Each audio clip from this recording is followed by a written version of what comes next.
Hi, this is Aranakumar from Film Psycho and இந்த வாரம் நம்ம ஸ்க்ரீன் பிளேயில் என்ன மாதிரியெல்லாம் ப்ராசஸ் இருக்குது அப்படின்றத பற்றி பார்க்க போகிறோம். ஸோ ஓவரால் ஸ்க்ரீன் ரைட்டிங் ப்ராசஸில் ஃபஸ்ட் ஸ்டேஜ்னு பார்த்தீங்கன்னா தி ப்ரெமிஸ். ஸோ இந்த ப்ரெமிஸ் அப்படின்றது வந்து one line story. So one line story அப்படின்றது உங்களோட பேசிக் கேரக்டர் அவங்க என்ன பண்ண போகிறாங்க அப்படின்றது ஜஸ்ட் ஒரு 2 லைனில் சொல்கிறது தான் வந்து ஒன்லைன் ஸ்டோரி. சரி, ஒன்லைன் ஸ்டோரினா கண்டிப்பாக ஒரே லைனில் இருக்காது. ஸோ ஒரு சின்ன பேராகிராஃப் மாதிரி இருக்கும். ஸோ நெக்ஸ்ட் பார்த்தீங்கன்னா இந்த ஸ்னாப்சிஸ். ஸோ ஸ்னாப்சிஸ்ங்கிறது உங்களோட ஓவரால் ஸ்டோரி ஒரு 3 பேராகிராஃபில் சொல்கிறது தான் வந்து தி ஸ்னாப்சிஸ். அண்ட் அதில் பார்த்தீங்கன்னா பிகினிங், மிடில் அண்ட் எண்ட் அப்படின்றது தான். ஸோ ஃபஸ்ட் பேராகிராஃப் வந்து உங்களோட கேரக்டர்ஸ், லைக் உங்களோட படத்தோட பிகினிங் எப்படி இருக்கும், ஸோ அதில் என்னென்ன மாதிரி கேரக்டர்ஸ் இருக்குன்ற இன்ட்ரோ டீட்டெயில்ஸ் எல்லாம் இருக்கும். அண்ட் செகண்ட் பேராகிராஃப் அப்படின்றது பார்த்தீங்கன்னா மிடில், லைக் உங்களோட படம் எதை நோக்கி போகுது அப்படின்றது தான் செகண்ட் பேராகிராஃப். அந்த தேர்ட் பேராகிராஃப்ன்றது வந்து உங்களோட படத்தோட கிளைமேக்ஸ், ஸோ எங்கே போய் முடியுது, ஸோ அந்த படத்தோட ரெசல்யூஷன் என்ற அப்படின்றத பற்றி. ஸோ ஒரு 3 பேராகிராஃபில் உங்களோட ஓவரால் ஸ்டோரி சொல்கிறது தான் வந்து த ஸ்னாப்சிஸ். இந்த ஸ்க்ரீன் ரைட்டிங் ப்ராசஸில் நெக்ஸ்ட் வருது பார்த்திங்கன்னா த அவுட்லைன். த அவுட்லைன் அப்படின்றது பார்த்திங்கன்னா உங்களோட ஃபிலிமோட setup, development and resolution. So அதாவது உங்களோட கேரக்டர் இன்ட்ரடக்ஷன்லேருந்து like first plot point and அதுலேருந்து second plot point and then second plot பாயிண்ட்லேருந்து படத்தோட கிளைமேக்ஸ். ஸோ இந்த 3ஐயும் ஒரு 3 பேஜுக்குள்ளே சொல்கிறது தான் வந்து இந்த அவுட்லைன். ஸோ இந்த ப்ராசஸில் நெக்ஸ்ட்டுன்னு பார்த்தீங்கன்னா the treatment. So film treatment அப்படின்னா உங்களோட ஓவரால் ஸ்டோரி ஒரு 40 பேஜஸில் நம்ம சொல்கிறது தான் வந்து இந்த ட்ரீட்மெண்ட். பட் இந்த ட்ரீட்மெண்ட்டில் என்ன டிஃப்ரெண்ட் அப்படின்னு பார்த்தீங்கன்னா இது வந்து 3rd person நேரேட்டிவ் ஸ்டைலில் இருக்கும். அதாவது வந்து நீங்கள் இன்னொருத்திட்ட கதை சொல்லுவீங்களே. ஸோ அதுக்கு நெக்ஸ்ட் ஸ்டெப்னு பார்த்தீங்கன்னா இந்த கேரக்டர் நோட்ஸ். ஸோ ஒரு படத்தில் இருக்கிற எல்லா மெயின் கேரக்டரையும் வந்து லைக் மேக்ஸிமம் 3 பேஜஸில் வந்து நீங்கள் கேரக்டர் வந்து ஒவ்வொரு கேரக்டரோட எக்ஸ்ப்ளனேஷன்ஸ் கொடுக்கணும். அதனோட ப்ளஸ் மைனஸ், அவங்களோட கேரக்டர்ஸ் எப்படி இருக்கும், அவங்க நல்லவங்களா கெட்டவங்களா, அவங்க ஹீரோவா வில்லனா, ஸோ அதை பற்றின ஓவரால் டீட்டெயில்ஸ் வந்து நீங்கள் வந்து கொடுக்கறதுக்கு பேர் தான் கேரக்டர் நோட்ஸ். ஸோ இது மேக்ஸிமம் 3 பேஜில் இருக்கும். அண்ட் இதுக்கு எல்லாம் முடிஞ்சதுக்கப்புறம் நெக்ஸ்ட்டுன்னு பார்த்தீங்கன்னா இந்த ஸ்கிரிப்ட்மெண்ட்.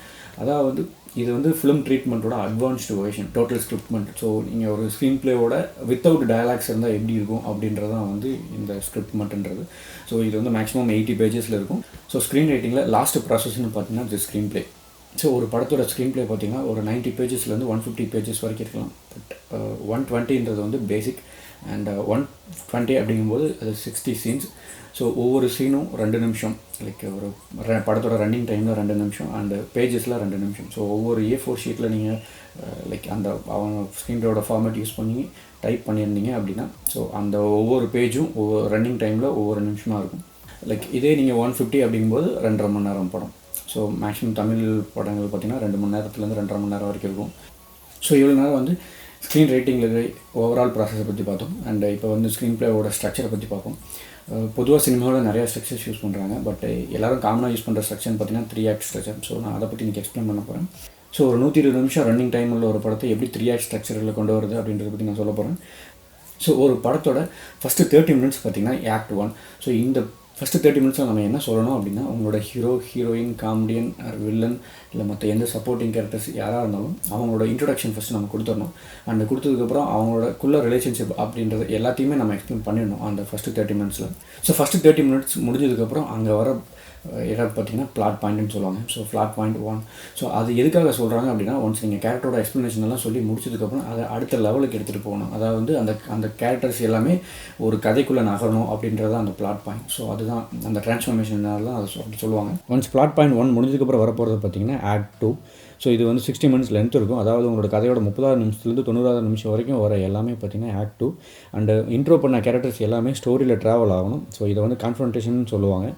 ஸோ 90வது நிமிஷத்துக்கு அப்புறம் உங்கள் கதை கண்டிப்பாக கோலை ரீச் பண்ணியே ஆகணும். ஸோ அதுக்காக வந்து ஒரு டிரான்ஸ்ஃபர்மேஷன் கண்டிப்பாக தேவை. ஸோ அங்கே இருக்கிறத பார்த்தீங்கன்னா பிளாட் பாயிண்ட் 2. ஸோ ஒன்ஸ் உங்களோட கதை வந்து பிளாட் பாயிண்ட் 2, அதாவது உங்களோட 90வது நிமிஷத்தை நீங்கள் கிராஸ் பண்ணதுக்கப்புறம் ஸோ உங்களோட கதை ஃபுல்லாகவே கிளைமேக்ஸை நோக்கி போகணும். ஸோ அதை பார்த்தீங்கன்னா ரெசல்யூஷன் சொல்லுவாங்க. ஸோ ஸ்க்ரீன் பிளே பற்றி இன்னும் நிறையா தெரிஞ்சுக்கணும் அப்படின்னா ஸ்க்ரீன் பிளே பற்றி நிறைய புக்ஸ் இருக்குது. கண்டிப்பாக நான் 2 புக்கும் உங்களுக்கு ரெக்கமெண்ட் பண்ணுறேன். ஃபஸ்ட்டு பார்த்தீங்கன்னா சிட்ஃபீல்டோடது ஸ்க்ரீன் பிளே அப்படின்ற புக்கும். அண்ட் நெக்ஸ்ட்டு பார்த்தீங்கன்னா சுஜாதாவோடது திரைக்கதை எழுதுவது எப்படி. அண்ட் இது வந்து உயிர்மை பதிப்பகம் அவங்களோடது. கண்டிப்பாக இந்த 2 புக்கும் கண்டிப்பாக யூஸ்ஃபுல்லாக இருக்குன்னு நான் நம்புகிறேன். அண்ட் இவ்வளோ நேரம் நான் ஸ்க்ரீன் பிளே பற்றி சொன்னேன். கண்டிப்பாக இந்த வீடியோ உங்களுக்கு பிடிச்சிருக்குன்னு நினைக்கிறேன். பிடிச்சிருந்தால் கண்டிப்பாக லைக் பண்ணுங்கள் அண்ட் உங்கள் ஃப்ரெண்ட்ஸோட ஷேர் பண்ணுங்கள். இதே மாதிரி நிறையா வீடியோஸ்க்காக கண்டிப்பாக சப்ஸ்கிரைப் பண்ணுங்கள். And see you next week. Thanks for watching.